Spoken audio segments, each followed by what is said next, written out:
faz parte do dia a dia das pessoas em várias partes do mundo.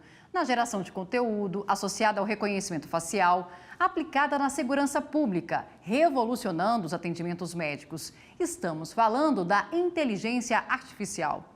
Se por um lado temos avanços incríveis, de outro, os riscos e desafios também são grandes. Na América Latina, o Chile tem sido pioneiro no uso da tecnologia. O Vitor trabalha nesse setor por lá e vai mostrar o que mudou na vida dos chilenos com o uso da ferramenta.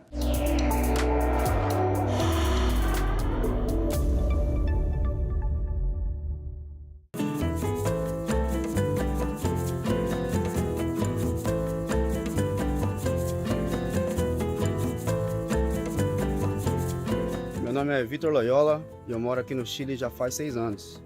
Eu sou de São Paulo, capital, e eu vim para cá através de uma oportunidade de trabalho do mercado de tecnologia. Hoje eu atuo como gerente de análise de dados, focado no risco de crédito para bancos da América do Norte. Hoje existe uma pressão muito forte nas empresas de tecnologia aqui no Chile para desenvolver produtos em inteligência artificial. No meu caso, a gente é sempre requisitado a pensar produtos e soluções que abordem inteligência artificial para todos os segmentos de negócio, desde uma tarefa simples de programação, como consertar um código, quanto oferecer um produto mais complexo, como análise de risco mesmo, ou até a criação de dashboard. Uma das áreas que usam mais inteligência artificial aqui no Chile e que tem mais força econômica é a área de mineração. Hoje existem equipamentos autônomos e prevenção de risco que usam inteligência artificial sem a necessidade de manutenção humana. Isso ajuda nos custos, melhora a produção, velocidade de extração dos minérios. Supermercados chilenos, você pede o seu próprio produto e recentemente implementaram um sistema simples, mas que também usa a inteligência artificial para o reconhecimento do produto através de uma câmera. Olha o exemplo. Coloca a banana, ele usa essa câmera aqui para identificar o produto, ele sabe que é banana. Eu estou comprando uma bebida alcoólica que só pessoas maiores de idade podem comprar. Agora eu vou fazer a identificação do meu cartão nacional. Com esse QR Code, qualquer sistema conectado ao governo consegue identificar quem eu sou e com isso no supermercado eu consigo dizer que eu sou maior de idade e comprar uma bebida alcoólica.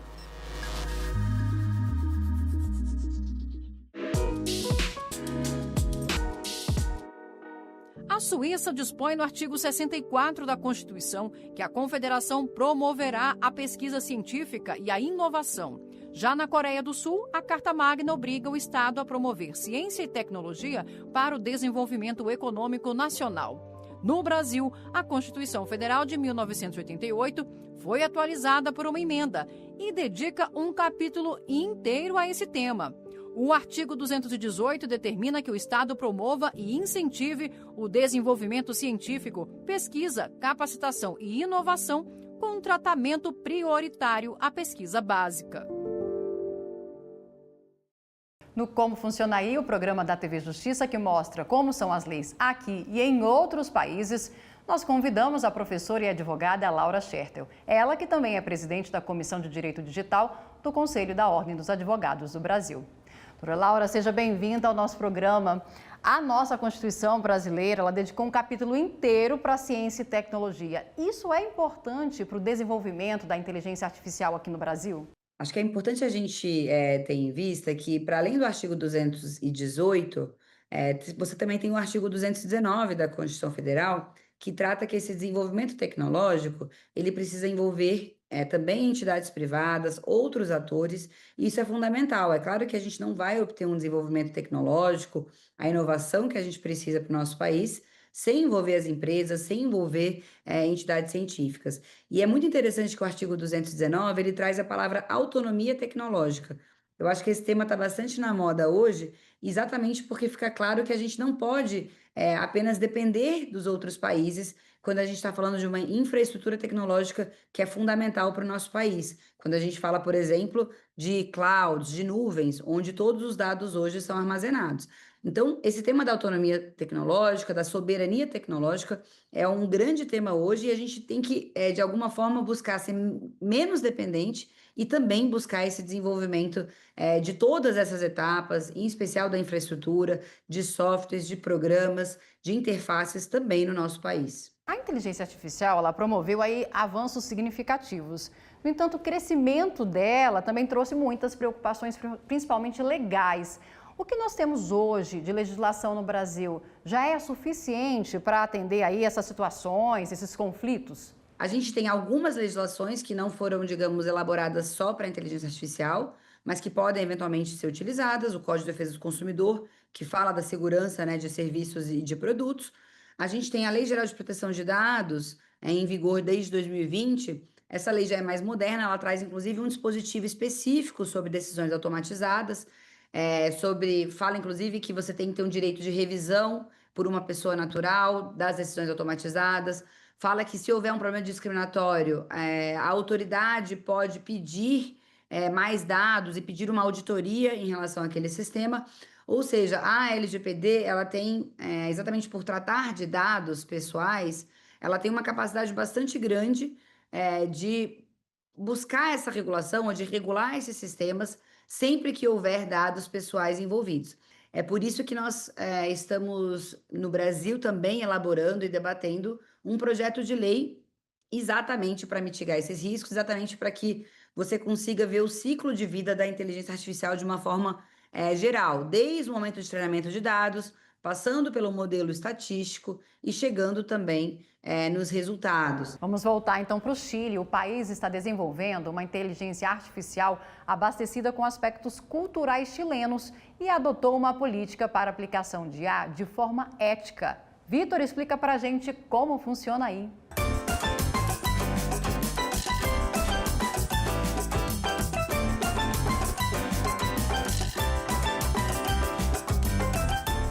De modo geral, a legislação sobre a inteligência artificial é bastante escassa no mundo inteiro, por ser uma tecnologia recente. Porém, o Chile foi o primeiro país a classificar as inteligências artificiais de acordo com seu risco, em auxílio e parceria com a Unesco. A Unesco lançou um projeto chamado Readiness Assessment Methodology, que visa avaliar quão prontos estão os países para implementar a inteligência artificial de modo responsável e seguro. O Chile foi o primeiro país a se adequar a essa metodologia e implementar um projeto de lei para que a inteligência artificial possa ser regulamentada no país. Soy Patagonia IA. Nessa corrida tecnológica que o mundo vive hoje, o Chile está desenvolvendo a Patagônia IA, ou Patagonia, que é uma iniciativa nacional de inteligência artificial moldada para as necessidades chilenas, usando a linguagem local, o espanhol chileno, que é bem particular, muito diferente dos outros espanhóis na América Latina e fora, e aspectos culturais. É uma iniciativa estratégica e de soberania nacional. Com essa lei, o usuário, ou seja, eu e você, as pessoas que habitam aqui, elas têm direito sobre os próprios dados e o uso desses dados agora é regulamentado. O Cydia também é capaz de fazer análises preditivas, podendo saber, através da leitura dos dados, em que momento, que hora e que local determinado tipo de crime pode ocorrer. Eu gostaria de agradecer à TV Justiça pela participação e de poder contar um pouquinho mais como funciona a tecnologia aqui no Chile. Doutora Laura, a gente viu o Chile que adotou aí essa política de avaliação de risco da inteligência artificial com um apoio em parceria com a Unesco. Como que isso funciona? A gente vê hoje muitos países adotando e implementando as diretrizes da Unesco para uma IA mais ética. O Brasil também tem feito isso em muitas áreas. Eu posso citar aqui, por exemplo, o Poder Judiciário, implementando regras que se inspiram, seja na Unesco, seja também nas diretrizes da OCDE. Eu vou citar aqui muito rapidamente, a resolução ela traz também uma avaliação de risco que tem que ser feita pelo Poder Judiciário, sempre que essa IA for desenvolvida ou implementada ou contratada. Para além disso, há toda uma preocupação sobre a supervisão humana. É claro que o juiz tem que tomar todas as decisões naquele processo, isso é óbvio, então também essa supervisão humana é trazida na resolução. E há toda uma discussão sobre a auditabilidade e transparência desses sistemas. No Brasil, o uso de inteligência artificial já marca um novo tempo para a administração da justiça. No Supremo Tribunal Federal, várias aplicações têm contribuído para a eficiência dos julgamentos.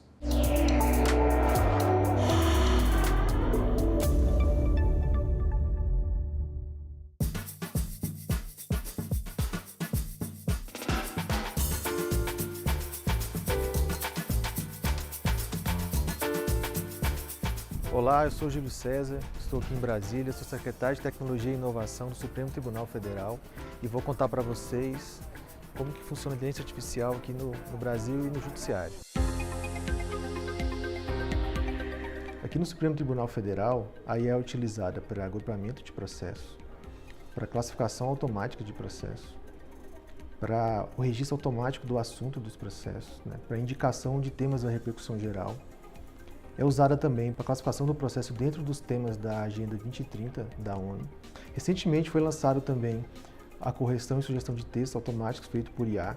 Essa ferramenta teve uma adoção muito grande no tribunal, ajudando bastante o tribunal na elaboração de textos. A Maria, a mais nova IA do Supremo, também apoia bastante os gabinetes na geração de relatórios automáticos, na extração de questões de direito. Ela pega um processo, lê o processo e diz o que está sendo pedido no processo, se tem perecimento, se aquele processo é urgente. Um dos maiores benefícios que a IA traz para os usuários é em relação ao tempo gasto em atividades mais operacionais. Então a IA ela traz bastante celeridade naquelas atividades repetitivas e operacionais, deixando com que o usuário trabalhe naquilo que exige um pouco mais de cuidado do servidor. Obrigado, TV Justiça, pela oportunidade. Estamos à disposição sempre. Doutora Laura, a gente estava falando agora há pouco sobre a resolução do CNJ e que regulamenta todo o uso da inteligência artificial no Poder Judiciário. A inteligência artificial tem esse trabalho, já consegue agilizar e acelerar a eficiência dos julgamentos?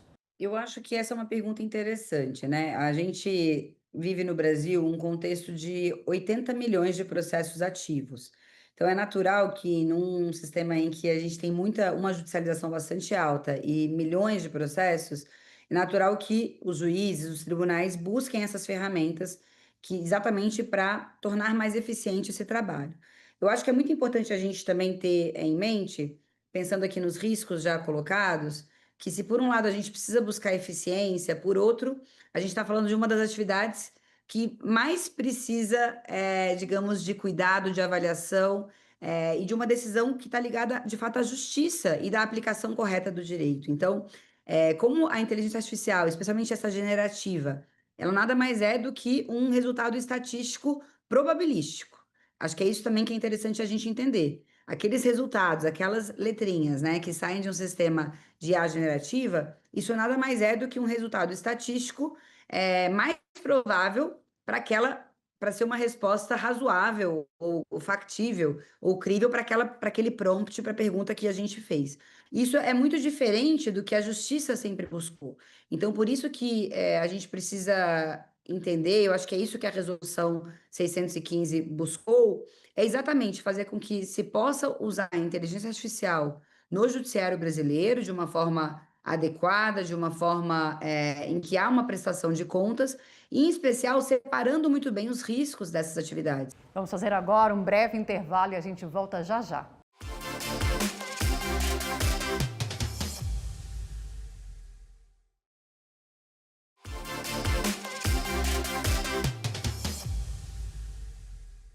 O Como Funciona Aí está de volta. Às vezes parece filme de ficção científica, mas na China os pedidos de clientes em hotéis são entregues nos quartos por robôs. Tem ônibus que anda sozinho, câmeras que identificam uma pessoa entre milhares na rua.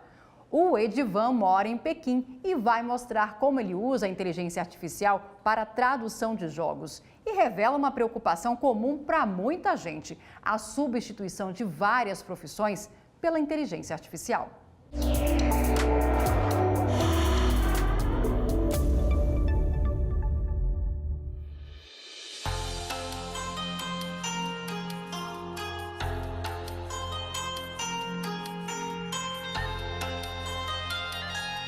Olá, meu nome é João Fleury, eu já moro aqui na China há 14 anos e eu moro exatamente em Beijing, na capital aqui da China, e eu vou contar um pouco de vocês como é meu trabalho e como é que a IA está impactando o meu dia a dia morando aqui do outro lado do mundo.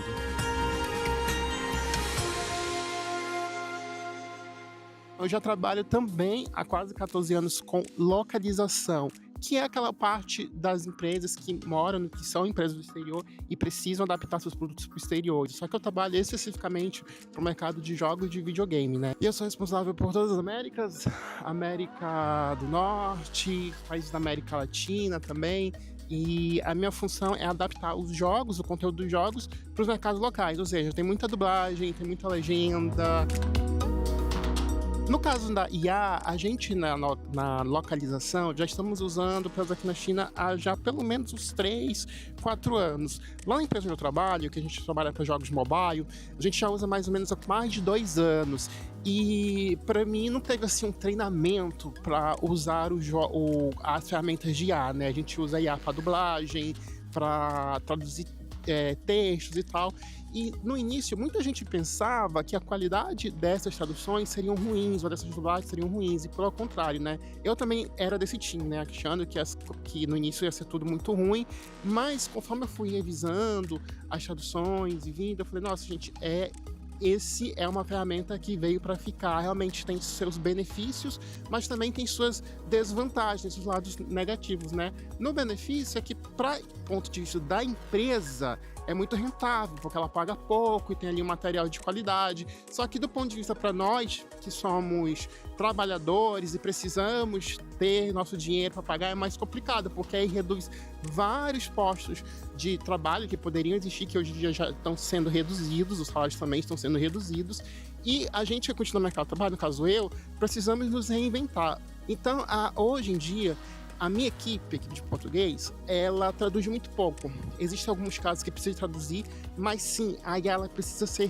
revisada, porque tem algumas coisas que a IA faz que não é certo, que às vezes ela precisa ser ensinada. Então essa parte a gente ensina para a IA, porque daqui a alguns anos não vai mais ser preciso fazer esse tipo de trabalho e talvez, provavelmente, por exemplo, eu nem tenha mais esse cargo mais, porque a IA já vai estar tão inteligente a esse ponto que ela vai poder até me substituir. Então isso é uma coisa problemática, né?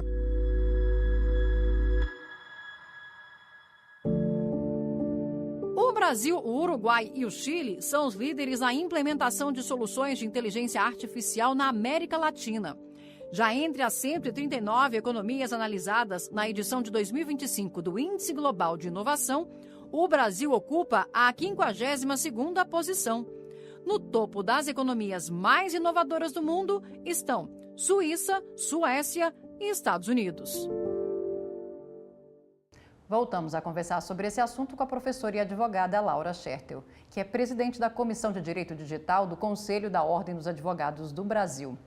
Doutora Laura, a gente sabe que a inteligência artificial é capaz aí de elaborar e criar vozes, imagem. Como que fica a proteção do uso de imagem dessas pessoas que muitas vezes têm a imagem utilizada de forma ilícita? Dependendo do contexto, você pode ter consequências muito diferentes. A gente tem a proteção da imagem hoje da pessoa com base no Código Civil. É bom lembrar que não há mudança, né? Se a gente está falando do ambiente online e do ambiente offline, as mesmas leis tendem a valer. Então, eu estou falando a proteção da imagem da pessoa, ela segue nos termos do Código Civil, acho que isso é importante dizer, independente da gente estar falando de toda essa revolução tecnológica. Eu acho que há riscos mais agravados em algumas situações. Acho que a primeira delas, hoje está bem claro nesse caso do Grok, que pode, inclusive, ter uma deepfake divulgada pela rede social X, em que a ferramenta permite esse tipo de produção de imagens. Inclusive, a pessoa pode dar um prompt para que você coloque uma foto e tire a roupa daquela pessoa. né? Eu acho que isso trouxe uma perplexidade muito grande hoje em vários países. Você vê que a Europa está fiscalizando, está investigando, e recentemente a Agência Nacional de Proteção de Dados, junto com o Ministério Público Federal e o Ministério da Justiça, enviaram uma recomendação para a empresa para que essas imagens não sejam formadas, né, em relação às crianças. Isso não é totalmente proibido. E em relação a adultos, que somente a pessoa poderia produzir esse tipo de imagem. De volta à China, o Edivan mostra a interferência dessa tecnologia no dia a dia dos chineses.